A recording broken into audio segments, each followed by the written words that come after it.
Sanibonani, nine bakwaZulu. Umandla lo wakaNkosi. Umntana enkosi omkhulu ubuye eSwazini. Angisho ukuthi nami ngumZulu. Umama umZulu. Mina ngumSuthu. Ngiphinde kube ngumZulu. Ngiphinde ngibe liSwati. Engidinga nichazele nje. Ngoba aningazi ukuthi uMandla ubani. uMandla lo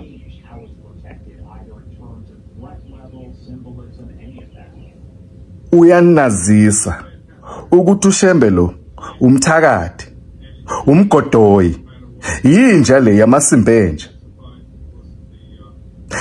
Wabuye eSwazini somgcuba ngamatshe afe. La mashita akawagcokako, la mashita amhlophe, azaba red by the time we're through with him. So mgcoba ngamatshe afe uShembe lo, lesigebengu lesi, umthakathi. Utshela thina ukuthi uze eSwazini uzobona inkosi nendlovukazi, akezi ukuzobona amaswazi. Ngitike mine somkhombisa ukuthi siwo bani thina eSwazini. So mgcoba ngamatshe aze afe. Number 2, inkosi yenu uMisizulu, umzala wami, igazi lami uMisizulu. Bengumthanda kakhulu, bengihlala naye la ngaphesheya uMisizulu. Asesikolweni la. uMisizulu bengihlala naye la in the United States. Ayikho into yakhe engayazi. Ngazi yonke into kaMisizulu nezinto azenzayo. uMisizulu ayikho into yakhe engayazi. Ngazi ukuthi uthandani, ngazi ukuthi into angayithandi yini. uMisizulu uphumile endleleni. Bengumthanda mina, ahlonipha la mangihlala naye. Angaphuzi notshwala. uMisizulu namhla unephuza face, uphuza utshwala kakhulu futhi. Ushaya nama drugs nomswati. Umswati waseSwazini, inkosi yaseSwazini iyamonisa uMisizulu.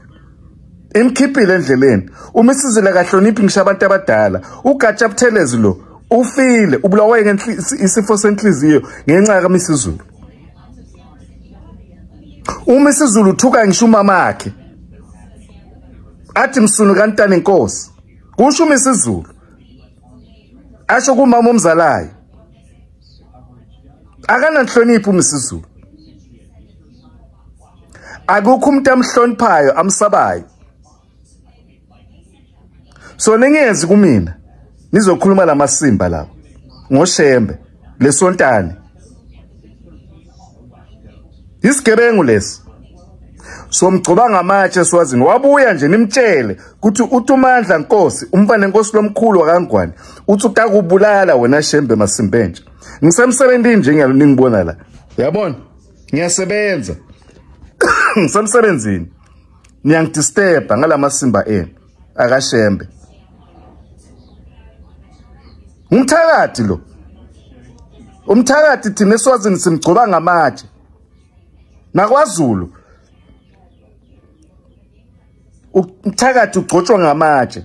uShembe lo somgcoba ngamatshe. Ubulala abantwana baseSwazini. Ubulala abantwana lapha. Athi uqinisele inkosi le uMakhosetive. Somgcoba ngamatshe, wabuye eSwazini somgcoba ngamatshe. Ngiyanitshela kimi nemanje. Umzala wami uMisizulu uphumule endleleni inkosi yenu. Nangabe niyakuvuma lokho, akusinto engizayivuma mina. uMandla kaNkosi, mina principled. Niyangizwa? Nomzala bami. I'm half Zulu, half Swazi, and I also got Msuthu in me. Ningangijwayela amasimba. Futsek. Bye bye.